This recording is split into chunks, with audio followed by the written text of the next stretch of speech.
કેમ એકલી ઊભી છે બેટા? એકલી ક્યાં છું, તમે છો ને. સરસ, ફટ ફટ જવાબ આપે છે. કોની દીકરી છે? મારા મમ્મી પપ્પાની.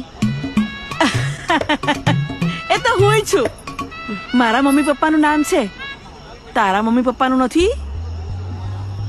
તમારે શું કામ છે મારા મમ્મી પપ્પાનું નામ જાણીને? મારે તારા જેટલો જ દીકરો છે, અચ્છા, એના લગ્નનું પૂછવું હતું. એમ મારી સાથે કરાવવા છે?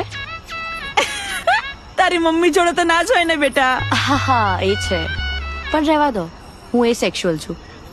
એટલે કામ વાસતા નથી. કામ ને વાસણ તો આપણે બંધાયેલા જ છે, એટલે ચિંતા જ ઓ નહીં. માસી, સેક્સ કરવાની ઈચ્છા નથી થતી મને. મારો છોકરો આખી જિંદગી તમને સંભળાવશે કે અરે ક્યાં પરણાઈ દીધો મારી માએ મને, આખી જિંદગી બંધાયેલો રહેશે તમારો છોકરો. ઉભા કરો, ક્યાં જાઓ છો? ઉભા રહો. પંચાત.